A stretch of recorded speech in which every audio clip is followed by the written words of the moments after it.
warahmatullahi wabarakatuh. Halo teman-teman semua, perkenalkan nama saya Siva Fitriani Dinar, saya dari Prodi PGSD semester 2 kelas D. Dengan adanya video ini, saya akan memaparkan model pembelajaran menggunakan VCT atau Value Clarification Technique, serta cara implementasinya dalam pembelajaran. Nah, sebelum masuk ke materi selanjutnya, jadi apa sih itu VCT atau Value Clarification Technique itu? Nah, jadi Value Clarification Technique itu adalah suatu pendekatan dalam pembelajaran yang bertujuan untuk membantu peserta didik menyadari, memahami, serta menentukan nilai-nilai yang mereka anut melalui proses berpikir kritis dan reflektif. Teknik ini dapat memberikan ruang agar siswa dapat yang pertama mengeksplorasi nilai yang relevan dengan topik. Yang kedua, siswa dapat menyampaikan pendapat pribadi, dan yang ketiga itu siswa dapat mengembangkan sikap-sifat dan sikap tanggung jawab terhadap nilai-nilai tersebut. Nah, adapun tujuan dalam Value Clarification Technique ini yaitu yang pertama dapat mengenali nilai-nilai yang ada dalam dirinya dan lingkungannya. Yang kedua, dapat meningkatkan kesadaran akan nilai dalam setiap tindakan. Yang ketiga, itu dapat membina kemampuan kritis dan pengambilan keputusan. Yang keempat, dapat mengembangkan kepribadian yang mandiri serta bertanggung jawab. Nah, adapun langkah-langkah dari model pembelajaran VCT ini, yang pertama adalah choosing atau memilih. Siswa memikirkan dan memilih nilai dari berbagai alternatif secara bebas. Nah, yang kedua ada freezing atau menghargai. Siswa dapat diajak untuk menghargai dan meyakini nilai yang dipilih, merasa bangga dan siap mempertahankan nilai tersebut. Yang ketiga adalah acting atau bertindak. Siswa dapat mewujudkan nilai dalam tindakan nyata dan konsisten. Nah, setelah kalian tahu apa itu VCT serta tujuan dan langkah-langkah dalam model pembelajaran VCT itu, selanjutnya kita akan masuk ke implementasinya dalam metode ajar VCT atau Value Clarification Technique tadi pada buku IPAS kelas 5 bab 5 mengenai konteks bagaimana kita hidup dan tumbuh. Yuk kita simak video berikutnya. Baik, jadi di sini teman-teman perlu mengenal pernapasan manusia. Apa itu pernapasan? Pernapasan adalah sebuah proses masuknya oksigen ke dalam tubuh dan keluarnya karbon dioksida yang sebagai sisa, dan oksigen sangatlah penting bagi tubuh untuk menghasilkan energi dari makanan yang sudah kita makan. Paru-paru. Melalui lubang hidung, udara mendapatkan jalan keluar dan masuk ke dalam tubuh kita. Tapi selain itu, udara juga dapat keluar masuk melalui mulut loh. Namun, jika kita bernafas menggunakan hidung, akan lebih baik loh Pipo, karena terdapat lendir dan rambut-rambut halus. Rambut-rambut halus ini berfungsi untuk menyaring udara yang mengandung debu, kotoran, dan kuman penyakit. Selaput lendir berfungsi untuk mengatur suhu udara yang akan masuk ke paru-paru dan mengatur kelembapan udara agar sesuai dengan kelembapan tubuh.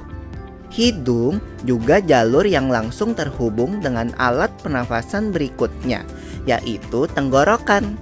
Tenggorokan merupakan alat pernafasan manusia yang kedua. Pada tenggorokan terdapat laring atau pangkal tenggorok dan batang tenggorok atau trakea.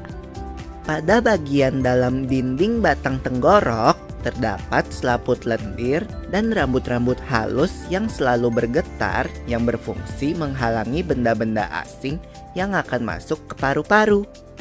Pangkal tenggorok yang disebut juga laring menghubungkan hidung dengan batang tenggorok atau yang biasa disebut trakea. Pada ujung trakea terdapat bronkus, yaitu percabangan yang menghubungkan trakea dengan paru-paru kiri dan kanan. Paru-paru terletaknya di dalam rongga dada kan Pipo? Jika kita menghirup udara, maka udara masuk ke paru-paru. Lalu kemana lagi ya? Melalui bronkus menuju cabang dari bronkus yang disebut bronkiolus, dan berujung pada gelembung paru-paru yang juga disebut dengan alveolus.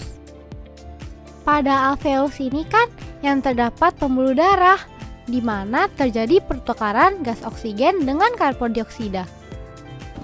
Nah, yang selanjutnya mengapa sih kita perlu makan? Nah, jelas makanan itu sangat penting bagi tubuh. Yang pertama, dengan makan dapat memberikan energi untuk bergerak, berpikir, dan membantu pertumbuhan otot, tulang, serta jaringan-jaringan pada tubuh. Dan dapat menjaga tubuh tetap sehat dan mencegah penyakit. Baik, perlu kalian ketahui juga ada beberapa macam zat gizi dalam makanan. Yang pertama ada karbohidrat yang berfungsi sebagai sumber utama energi bagi tubuh kita. Selanjutnya zat gizi protein berfungsi untuk membentuk dan memperbaiki sel pada tubuh. Contoh makanannya yaitu telur, tempe, dan ikan. Selanjutnya ada lemak. Lemak berfungsi untuk cadangan energi pada tubuh kita, yaitu contohnya minyak atau kacang-kacangan. Selanjutnya ada vitamin dan mineral. Fungsinya itu untuk menjaga fungsi tubuh, yaitu buah, sayur. Yang selanjutnya ada air.